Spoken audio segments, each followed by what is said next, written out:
नमस्कार, मैं हूं अनुज अवस्थी। आपने देखा कि कोरोना काल के दौरान कर्मचारियों का किस तरह से शोषण हो रहा है और सबसे दुख की बात है कि सबसे ज़्यादा शोषण बेसिक शिक्षा विभाग में हो रहा है और इन कर्मचारियों की शोषण की वजह से ही उत्तर प्रदेशी खंड शिक्षा अधिकारी संघ ने अपनी आवाज़ बुलंद कर दी है। उत्तर प्रदेशी खंड शिक्षा अधिकारी संघ ने अपने हक के लिए, अपने साथियों के हक के लिए अपनी आवाज़ उठाई है और सरकार को, शासन को, प्रशासन को, अपने उच्च अधिकारियों को दो टूक चेतावनी दी है कि अगर 27 मई तक उनकी मांगों का निस्तारण नहीं किया गया तो वो कोविड के महत्वपूर्ण कार्य को छोड़कर संपूर्ण विभागीय कार्य बहिष्कार कर देंगे। ये आपको जानकारी होना चाहिए कि इस कोरोना काल के दौरान करीब 11 खंड शिक्षा अधिकारियों का निधन हो चुका है पूरे उत्तर प्रदेश में, और उसमें तो एक ऐसे खंड शिक्षा अधिकारी का भी निधन हुआ जो निलंबित चल रहे थे। निलंबन के बाद भी उन्होंने कई बार निदेशालय को पत्राचार किया, निदेशालय को पत्र लिखे, लेकिन निदेशालय में बैठे बेरहम अधिकारियों को उन पर तरस नहीं आया, उनको कहीं पर तैनाती नहीं दी और वो कोरोना काल में कोरोना से लड़ते लड़ते ज़िंदगी की जंग हार गए और उनका निधन हो गया। इसी तरह पूरे प्रदेश में खंड शिक्षा अधिकारियों का जो शोषण किया जा रहा है, अगर उनके हक की आवाज़ उठाई जाती है, अगर अधिकारी बीएसए के खिलाफ शिकायत करते हैं तो उन्हें दबाने का प्रयास किया जाता है, उच्च स्तर पर उन्हें दबाने का प्रयास किया जाता है, उन पर कार्रवाई की धमकी दी जाती है। इन तमाम मांगों को लेकर, इन तमाम समस्याओं को लेकर उत्तर प्रदेशी खंड शिक्षा अधिकारी संघ ने अपनी आवाज़ बुलंद की है और ये बड़े ही गर्व की बात है कि इस संघ ने अपने अधिकारियों के, जो दिवंगत अधिकारी हैं उनके और जो मौजूदा अधिकारी हैं उनके हक की लड़ाई के लिए अपनी आवाज़ उठाई है। और संघ ने इस बार पत्राचार ही नहीं किया है बल्कि साफ चेतावनी दे दी है कि अगर 27 मई तक उनकी मांगों का निस्तारण नहीं हुआ तो पूर्ण रूप से कार्य बहिष्कार कर देंगे। इस समय हमारे साथ उत्तर प्रदेशी खंड शिक्षा अधिकारी संघ के प्रांतीय महासचिव वीरेंद्र कुमार कनौजिया जी हैं, जो बीओ मुख्यालय रायबरेली का कार्य देखते हैं। मैं उनसे जानना चाहता हूं कि आखिर उनके संघ ने कौन कौन से निर्णय लिए हैं और क्या क्या मामला है। सर, इन दिनों बेसिक शिक्षा विभाग में उत्पीड़न के सबसे ज़्यादा मामले आ रहे हैं, इस पर क्या कहेंगे आप? निश्चित तौर पर बेसिक शिक्षा विभाग हमेशा सुर्खियों में रहा है, चाहे शिक्षकों के उत्पीड़न के मामले हों, चाहे शिक्षा अधिकारियों के उत्पीड़न के मामले हों। मैं बताना चाहूँगा कि इस पूरे कोरोना काल में न केवल शिक्षा अधिकारियों अपितु शिक्षकों पर भी इसकी बेरहम गाज गिरी है और विभाग के जो आला अधिकारी हैं जिन्हें इन पर मरहम लगाना चाहिए था, खंड शिक्षा अधिकारी संवर्ग के 11 शिक्षा अधिकारियों के इस असमय निधन के बाद भी संवेदनहीनता की हद तब हो गई जब उनके कार्यालय से एक शब्द भी इनके लिए शोक संवेदना का नहीं निकला।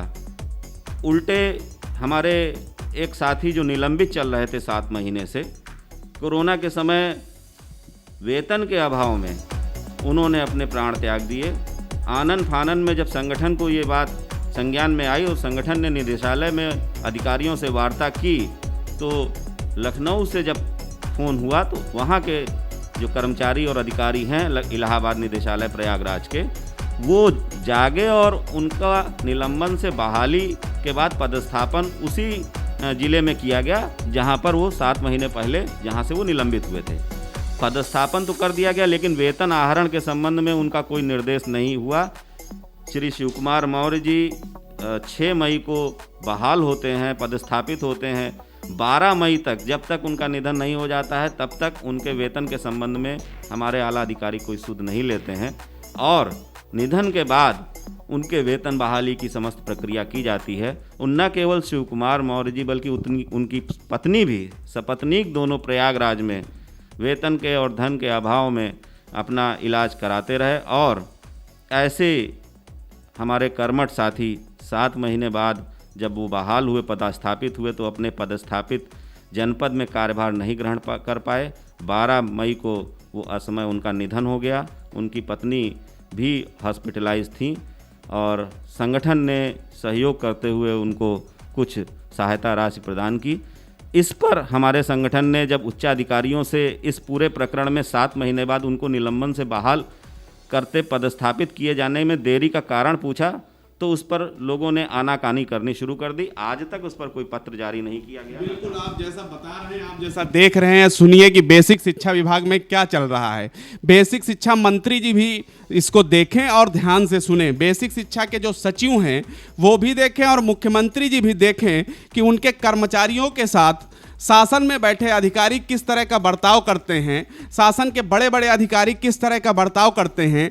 एक खंड शिक्षा अधिकारी बिना वेतन के, बिना पैसों के अभाव में अपना इलाज नहीं करा पाता है, कोरोना से दम तोड़ देता है और ये बेरहम अधिकारी उस पर तरस नहीं खाते हैं।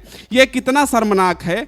ये बेसिक शिक्षा के जो जिम्मेदार लोग हैं उनको देखना चाहिए और निश्चित रूप से इसके लिए जो भी दोषी है उस पर सख्त से सख्त कार्रवाई की जाए। हम सर ये जानना चाहते हैं कि इसके अलावा भी और खंड शिक्षा अधिकारियों का निधन हुआ है, उनके भरण पोषण के लिए, उनके परिवारों के भरण पोषण के लिए जो अनुदान राशि है उसको लेकर संगठन ने क्या मांग रखी है? उसको निश्चित तौर पर चूँकि साथियों का तो असमय देहांत हो गया, लेकिन उनका जो परिवार है निश्चित तौर पर वो बड़ी पीड़ा से गुजर रहा है।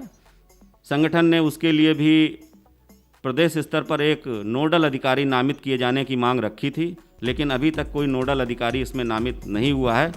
यद्यपि कि विभाग ने एक पत्र जरूर समस्त बीएसए और मंडलीय सहायक शिक्षा निदेशक को भेजा है कि जो भी दिवंगत हुए हैं उनके देयकों के संबंध में कार्रवाई की जाए।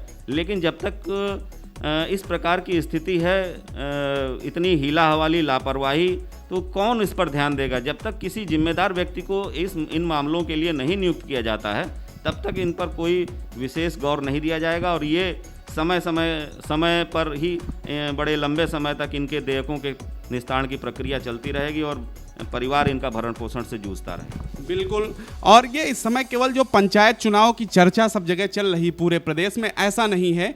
पंचायत चुनाव के अलावा भी एक खंड शिक्षा अधिकारी कोरोना में ड्यूटी करते हैं। कोरोना की तमाम तरह की जिम्मेदारियां खंड शिक्षा अधिकारियों ने निभाई हैं और निभा रहे हैं और उन्हीं जिम्मेदारी को निभाते निभाते ये खुद कोरोना पॉजिटिव हो जाते हैं और खुद एक दिन काल के गाल में समा जाते हैं। तो ऐसे खंड शिक्षा अधिकारियों के बारे में सरकार का, शासन का और प्रशासन का जो उदासीन रवैया है वो बिल्कुल शर्मनाक है। सर, आप जरा ये बताएं कि ये खंड शिक्षा अधिकारी कोरोना काल में कौन कौन सी ड्यूटी करते हैं, क्या क्या ये करते हैं कोरोना में?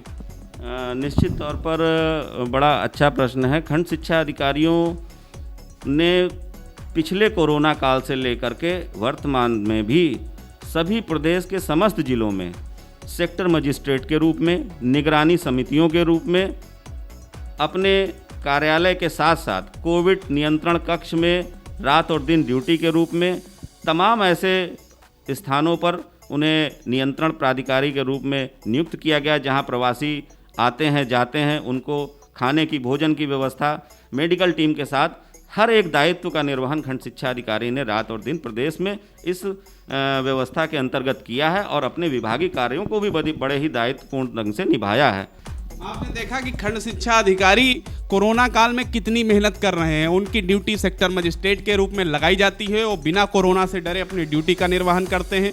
उनकी ड्यूटी निगरानी समितियों में लगाई जाती है, वो बिना डरे अपनी ड्यूटी का निर्वहन करते हैं। उनकी ड्यूटी बस स्टॉप पर, रेलवे स्टेशन पर जांच टीम के साथ लगाई जाती है, वो बिना डरे अपनी ड्यूटी का निर्वहन करते हैं। लेकिन इसी ड्यूटी के दौरान अगर कोरोना उन्हें अपने ग्रास में फंसा लेता है, कोरोना उन्हें हो जाता है, तो ये विभागीय अधिकारी उनके साथ कैसा बर्ताव करते हैं वो आपने देखा। तो हम सर ये जानना चाहते हैं कि आपके संगठन ने, उत्तर प्रदेशी खंड शिक्षा अधिकारी संघ ने जो मांगे रखी हैं, इन मांगों के लिए क्या समय दिया है और अगर ये मांगे निस्तारित ना हुई तो संगठन कौन से कदम उठाएगा? देखिए, सबसे पहले तो हमने शिव कुमार जी के प्रकरण में और उनके स्तर जैसे अन्य सभी प्रकरणों में हम उच्चाधिकारियों से अपेक्षा करते हैं, ये मांग करते हैं कि हर एक प्रकरण के निस्तारण की समय सीमा तय हो, चाहे वो निलंबन, अनुशासनिक कार्रवाई, एसीपी के मामले, साथियों के बहाली के मामले, इनमें समय सीमा तय हो। ये खंड शिक्षा अधिकारी भी उसी प्रकार से कार्मिक हैं जैसे अन्य कार्मिक होते हैं। कार्मिक नियमों के अनुसार जो भी नियमावली है उसके प्राथमिकता के तौर पर मामलों के अनुसार उनका यथाशीघ्र निस्तारण करते हुए उन्हें वापस कार्यक्षेत्र में जो भी दंड या बहाली का जो भी निर्णय होता है समिति का, उसके अनुसार भेजा जाए।